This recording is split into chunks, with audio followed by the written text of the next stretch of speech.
तो पुण्यात्माओं, इस काल के दूतों ने यो 9 मन सूत उलझा रखा है अज्ञान का। ऋषिदास की ड्यूटी ला दी परमात्मा ने साची कहन की। एक बार तो सबको दुख होता है पर बाद में आनंद बहुत आता है। पुण्यात्माओं, ये अन्य जितने भी ऋषि महर्षि आप देखते हो संत, ये वही बातें कहते हैं, वही ज्ञान बताते हैं जो जनता को स्वीकार्य है। जैसे आप बहुत से संतों के बारे में सुनते हो, आसाराम जी जैसे क्या कहते हैं, 7-8 मंत्र बता देते हैं, जो तुमने अच्छा लगे वो चुन लो। वो गुरु हैं। कमाल की बात कर दिया। जैसे कि डॉक्टर के पास कोई मरीज जाता है और उसके आगे 7-8 प्रकार के कैप्सूल डाल दे कि उठा ले जो सा तुझे पसंद हो, रोग कट जाएगा। खाक डॉक्टर है वो। डॉक्टर तो ये बताएगा ये टेबलेट है, इस समय लेनी है और ये इसके परहेज हैं और ऐसे ऐसे, वो डॉक्टर होता है। तो इस प्रकार हमारे धर्म गुरुओं ने हमारे इस भक्ति मार्ग का बैठा दिया। पुण्यात्मा, जैसे एक हमारे यहाँ भी एक वृद्ध है, 60 साल वर्ष का था। सन 2000 की बात है। हम यात्रा पर गए थे परमात्मा के वो मगर देखने के लिए बच्चों को, क्योंकि उसमें थोड़ी संगत थी। इनको दिखाकर काशी में लहर तारा तालाब दिखाया।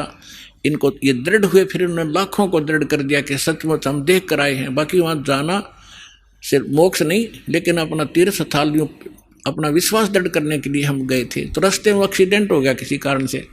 जिस बस में वो बूढ़ा बैठा था उसकी टांग फ्रैक्चर हो गई। यहाँ किसी डॉक्टर को दिखाया, वो जहाँ पुराने आश्रम में रहा करता था। उसको क्या किया, जैसे डॉक्टर ने से कह दिया हमने कि इसकी वहाँ पट्टी लगाया होगा, डॉक्टर कंपाउंडर ने भेज दे। और वो बूढ़ा जाते ही नौका, क्योंकि जख्म था उसके ऊपर से जो पट्टी उतार के और उसके अंदर जो जख्म बना हुआ था उसको जरा सा भी हाथ लावे और वो नौका मर गया। तो कंपाउंडर क्या करे, उसी के ऊपर ऐसे ही थोड़ी सी लगावे, दवाई लगावे और पट्टी बांध जावे। रोजाना के 20 रुपये ले ले, 5-7 उसके होंगे, 2-4 5-10 डॉक्टर के होंगे उसमें से। तो 1 महीना हो गया, दर्द ज्यों का त्यों चिल्लावा बूढ़ा। तो एक ऐसे ही कोई हमारा उसमें एक सेवक रहता था, उसका मित्र एक डॉक्टर था, वो चला गया। उसने पहले भी देखा था कि बूढ़े का चोट लग गई, कहाँ जी फ्रैक्चर हो गया था। उस दिन 1 हफ्ता 10 दिन के बाद उसने फिर पूछा क्या वृद्ध ठीक हो गया।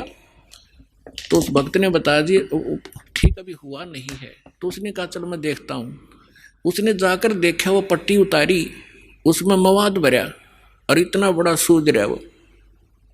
तो उसने कहा इसने तो बैठा दिया, भाई कौन ऐसा डॉक्टर, ये तो मवाद निकालने पार पड़ेगी।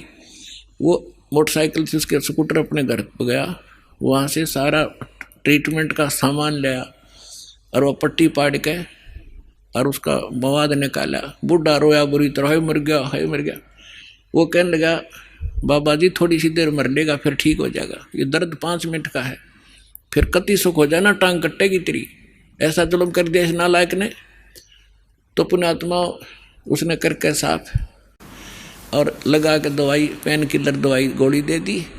तीसरे दिन जख्म भर गया बूढ़े का और 1 हफ्ते में कति चालन ठीक हो गया। तो ये जो नीम हकीम हैं जो ये कहते हैं कि समाज नाराज हो जाएगा, श्राद्धान मना कर रहे हैं, देव देवता की पूजा मना कर रहे हैं, सारे विरोधी हो जाएंगे, बेशक हो जाओ। ये तो है नीम हकीम जो केवल ने सोचा ये नाराज ना होने चाहिए, चाहे बेशक इनका नाश हो जाओ।